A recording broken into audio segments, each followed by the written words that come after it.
Hey guys, welcome to the Business Boutique webinar. My name is Christy Wright, and I'm going to be leading you through the next little bit where we're going to talk about fear in your business. Now, if you're new here, we are starting a movement of women stepping into their God-given gifts to make money doing what they love. And we do that through the Business Boutique, where we help people through our podcast and events and coaching, webinars like this one, and our online community. So if you'd like to connect with us, you can go to businessboutique.com to learn more. But for the next little bit, we're going to be here and we're going to be talking about fear and how that affects your business and how to push past fear so that you can reach your goals and actually live your dream. Now, a few announcements before we get started. I want to make sure that you go ahead and start posting your questions. We're going to have a chat at the end where I'm going to answer your individual questions. So you can go ahead and write those in, and our team will start to pull those for me to get to at the end of our session together. And then if you have any technical issues, you can actually reach out to our team and you can email feedback@businessboutique.com. That's feedback@businessboutique.com. If you have any trouble tuning in or the audio or anything's not working for you, be sure to email them and they'll take care of you. Also, just a side note, if you miss any of today's webinar or you have to leave early or maybe you're tuning in late, you will actually get a link in an email after this session where you can view it again and have some more information about that. And then we have another webinar, so be sure to put that on your calendar next week, and that is on Tuesday the 17th at 1 o'clock Central Time. And we're going to dive into some more challenges that you face in business and how to overcome them. And that is one of the things that I love talking about, because I'll tell you guys, in the research I've done on women in business, there are a lot of things that may feel like challenges and a lot of things that may feel really overwhelming. But if you can push past those things and get help and get answers and get the support you need, then man, you can go out there and you can win. You can do that thing that you love. You can do that thing that you're so passionate about, the thing that God called you and created you to do. And so I want to help you with that. I want to help you overcome some of those challenges. And the first one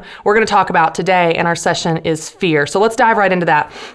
I'll tell you that in my research and in my coaching and in my own experience, the number one thing holding women back from winning a business is not a lack of time or a lack of money or a lack of resources or a lack of education or experience.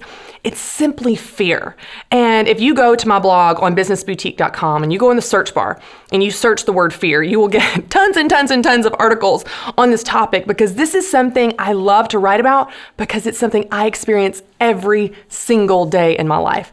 I have countless stories where I have been scared out of my mind to walk on stage or post a blog or host a webinar like this to put yourself out there in business. It can be really, really vulnerable. And one of the things that I know that makes us so successful in business, specifically as women, is that for us, it's not just business, it's personal.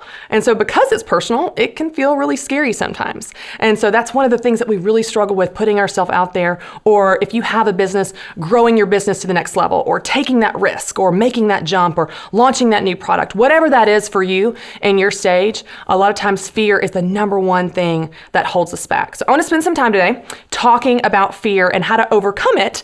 And then hopefully that will set you free to win and maybe even be brave this week and try some new things. So as we go through our session today, feel free to ask your questions in the chat bar and our team will send them to me at the end. So we'll spend a little bit of time at the end talking about questions. But first, I just want to share with you 3 things that you need to know about fear. And these are 3 things that I've experienced in my own life, I've seen in research, and I've read and studied that are proven to be true about fear. So let's talk about this. If you're taking notes, you can jot these down. The first thing that I want you to know is that fear is normal. Fear is normal.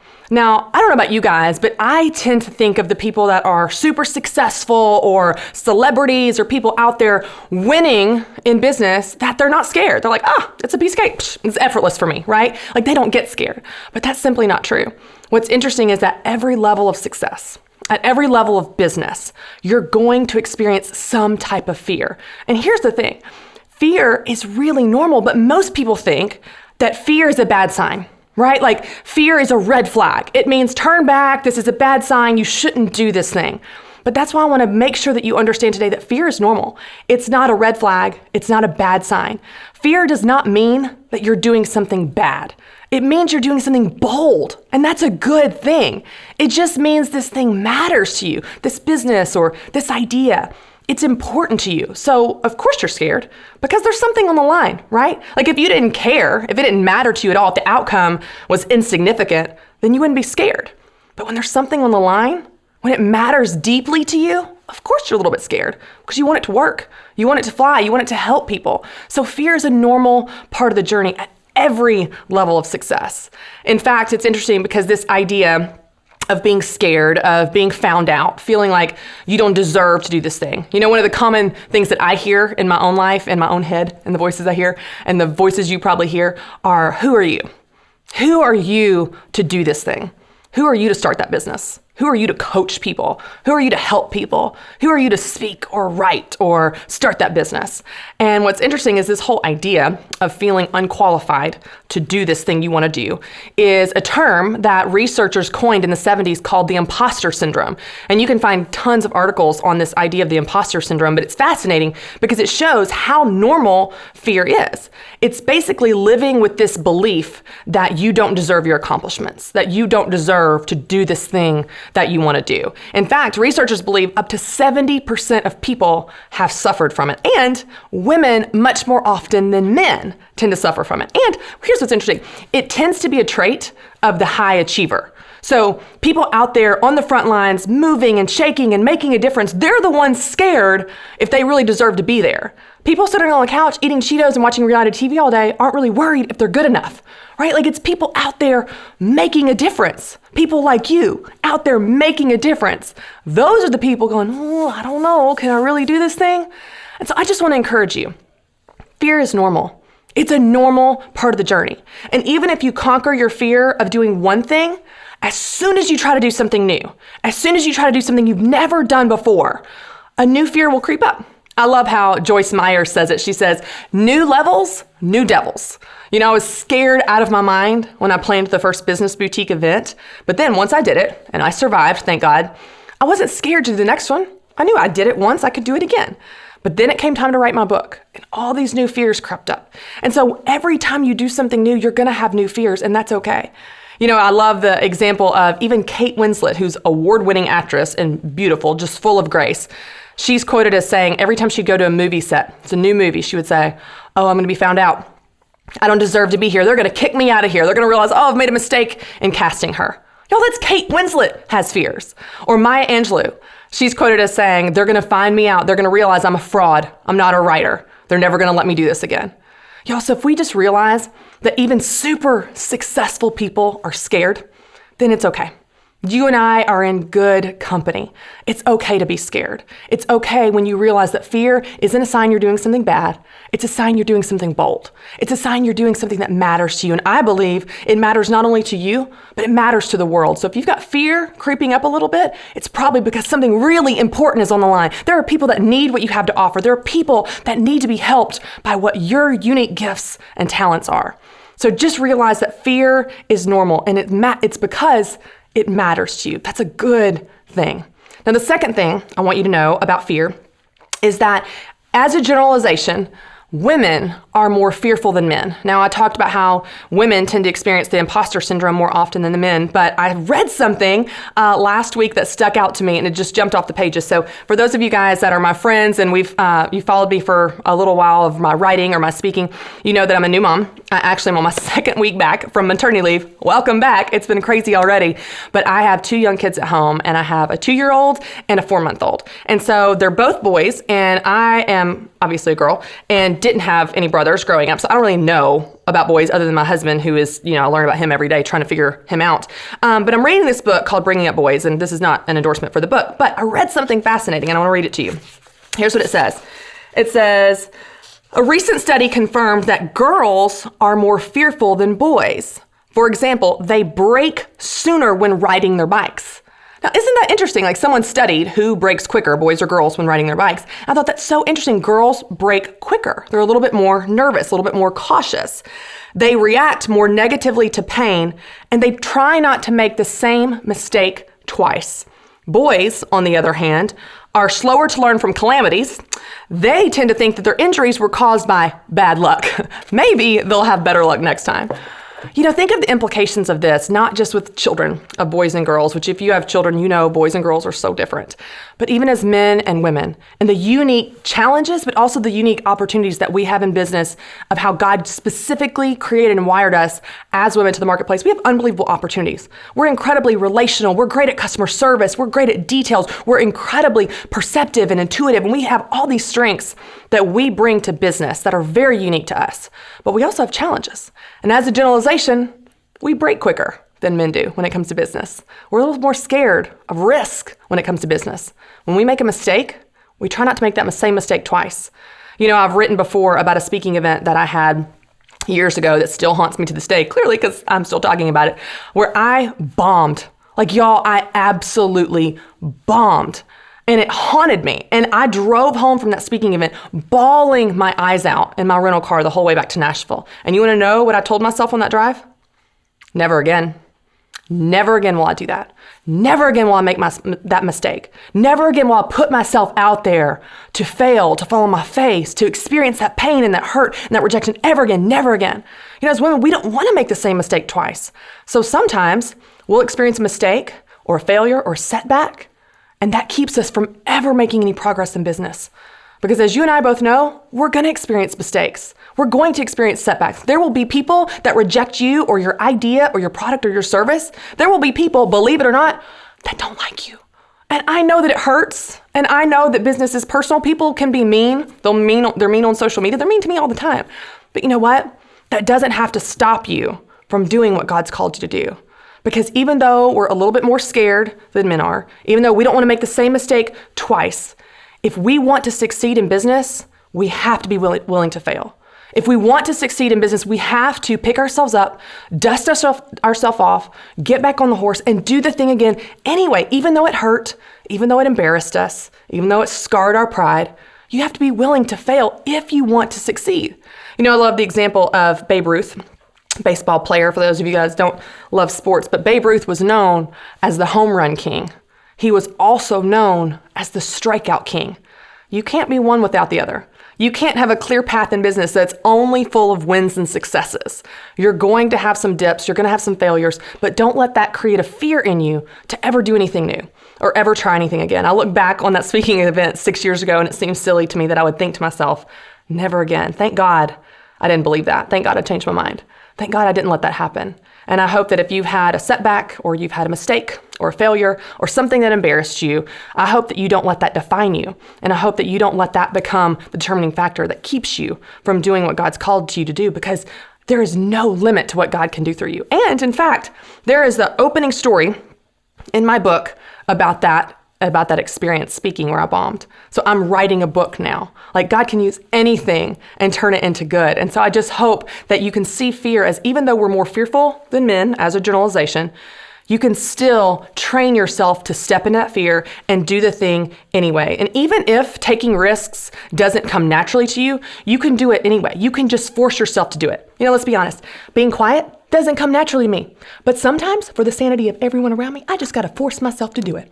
So sometimes in life, you just have to force yourself to do things that don't come naturally to you. You can let fear freeze you, or you can let it fuel you.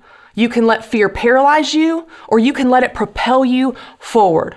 Tweet that. Go ahead and tweet that. That's good. You're going to remember that. See, here's the thing. Fear can be used to your advantage, or it can hold you back, but you get to choose.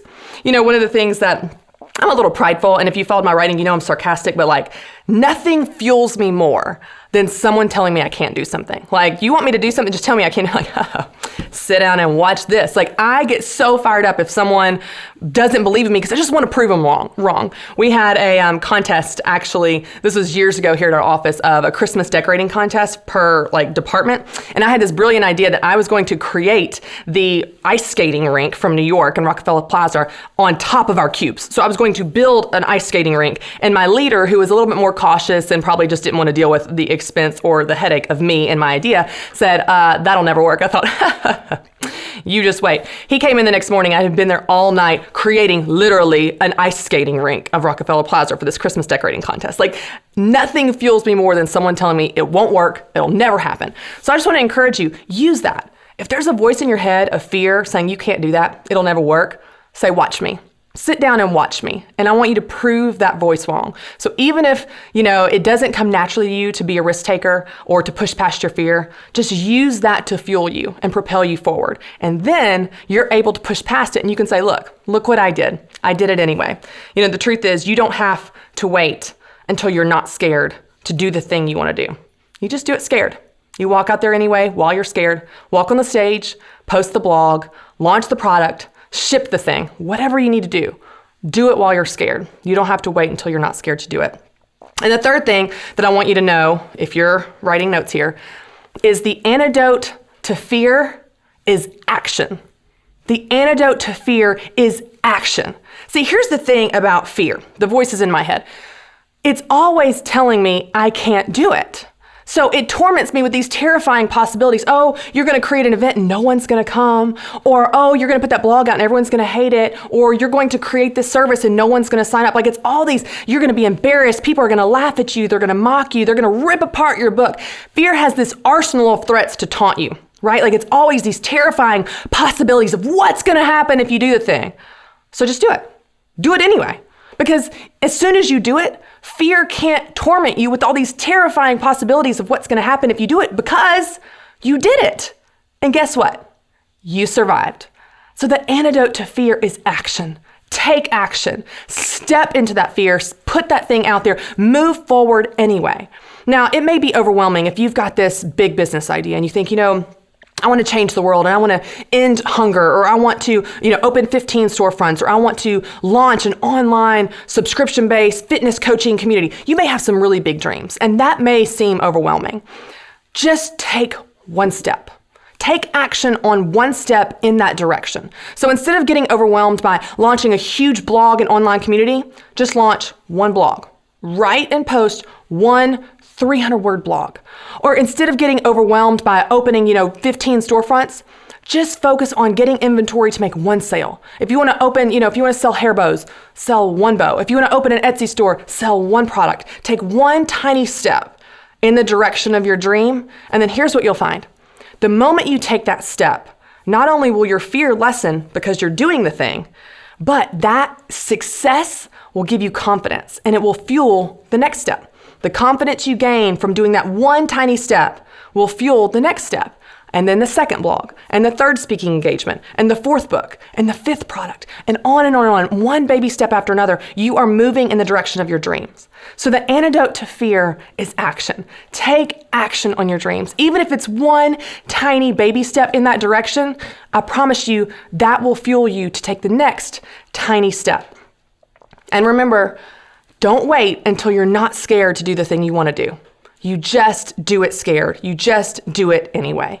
Now, I want to talk for just a minute to my dreamers in the room that are listening. We've got several groups of people that come to the Business Boutique. So if you're not familiar with those, I want to talk to each of you kind of individually. We've got dreamers. Dreamers are those of you tuning in and you're thinking, I want to do something, but I don't know what. I have an idea, or I have a lot of ideas and I need to narrow it down, or I don't have any idea at all. So you want to start a business, but you're not sure what your best business idea should be. We also have some people tuning in that come to our events and that also, are a part of our online community, the Business Boutique community, that are the starters. And the starters are those of you listening that you are right in those beginning stages. You are in that fun, exciting stage of like trying things, seeing what works. You need a plan, you need help. But for the most part, your business is less than a year old and you're just in the process of getting it off the ground. And then I have those of you that are the pros, you're the builders, and you have a business that is over a year old, and you might have team members, you might have a storefront, you're doing this full time. And so we've got the different groups in this room, in this webinar, and in our online community where we have the dreamers, they want to do something, but they don't know what. The starters, that you've got something, you're just trying to get it off the ground, and the builders. And the builders are those people that have a business for more than a year. So just for a second, I want to talk to the dreamers. If you're tuning in today to our webinar and you want to do something, but you're not sure what, I'm really excited because one of the things that I've noticed with dreamers is this. The beginning stages of dreaming is a lot of fun.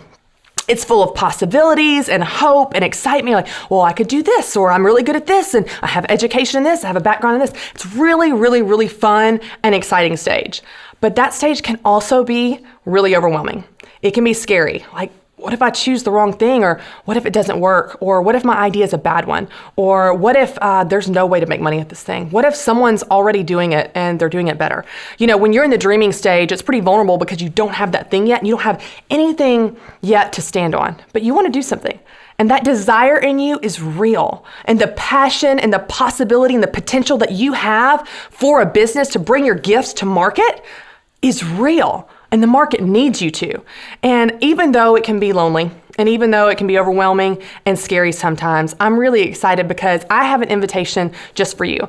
I'm starting a group just for the dreamers, where I want to invite you to be a part of a community where I'm going to coach you for 9 weeks. Every single week for 9 weeks through live coaching sessions, live video lessons with me, where you're going to be a part of a small, tight-knit group of other dreamers like you. And here's what we're going to do. We are going to not only find your best business idea, we're going to brainstorm, we're going to work through exercises of how to find the best idea for you, but we're also going to go through creating a plan, and I'm going to walk you through launching your business. So I don't know if you're tracking with me here, but literally in 9 weeks, you are going to launch your business. That may sound scary. It is a little bit scary, but you know what? I'm going to be right there with you. And I'm going to have my arm around you, and we're going to do this together. And you're going to be a part of a community of women on the same journey you are. They're scared like you are. And you know what? We're all going to push past our fears together. And I'm really excited about this because this is something that we've never done before. I had a coaching group last fall, and it was really exciting because we've had dreamers, starters, and builders, and we helped them get to the next level that they wanted to.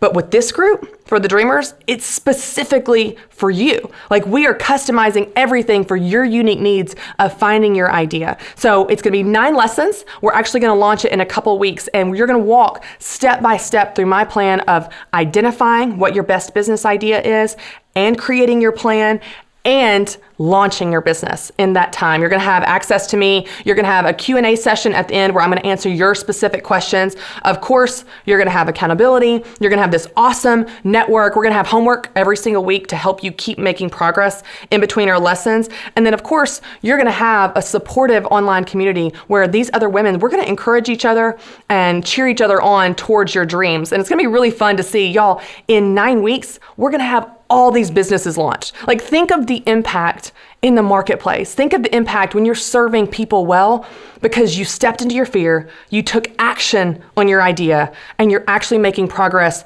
towards your dream. I'll tell you, any time in my life that I have had a coach, whether that's through sports or through personal training or any area of my life, I make more progress faster, and I go further than I could have ever thought could have imagined because someone on the outside was pushing me, an expert in their field, whether that's for running or for fitness or whatever. Someone was helping me get to where I needed to be, which is always further than I thought I could go. And that's really what I want to do for you. I want to walk you through the steps you need to launch your business this spring and take your idea to the marketplace. And I'm really excited to see all of you guys and what ideas you're going to bring and what difference you're going to make in the marketplace and the world because you took action on your dream. And I promise you, there is no better way to step into your fear and take action on your dream than to join this group. This group is specifically created for you based on what you need and based on the feedback that you guys gave us of what you're looking for. Now, you actually have a chat box, and you can check the link below to learn all about the dates and the times. I know you guys want to know details and specifics. All that information is there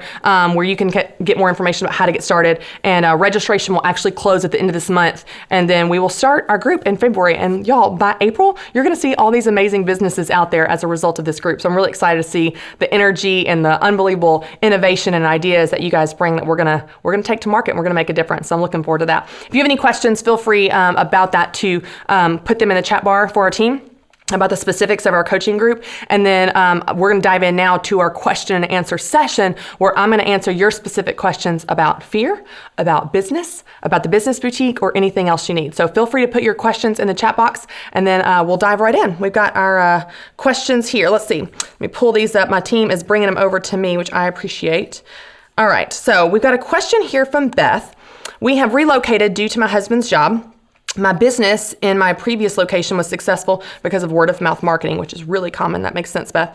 I'm not sure how to relaunch my new city. I don't want to fail. What should I do? That's a great question, Beth. I would love to know as a follow-up if you can let our team know what your business is, because my advice will vary a little bit depending on your industry. But I will tell you, if you are in the service-based business, I'm just going to make a guess here that it's a service-based business such as house cleaning or dog walking or music lessons. Let's say it's music lessons. One of the things that I found in my research with service-based businesses is that not only is word of mouth marketing the best marketing you use, because we all want to share referrals. So if I have a great hair girl, I'll tell people, oh, you need to go to my hair girl because she's awesome. Or if someone cleans my house and they do a great job, I'll quickly tell people about it because I've had a great service, much more so than a product. I'll still share like, oh, I got this wallet here, or I got, these shoes here. But with a service, it's relational. It's the specific person giving the service. And so word of mouth marketing is your most successful marketing.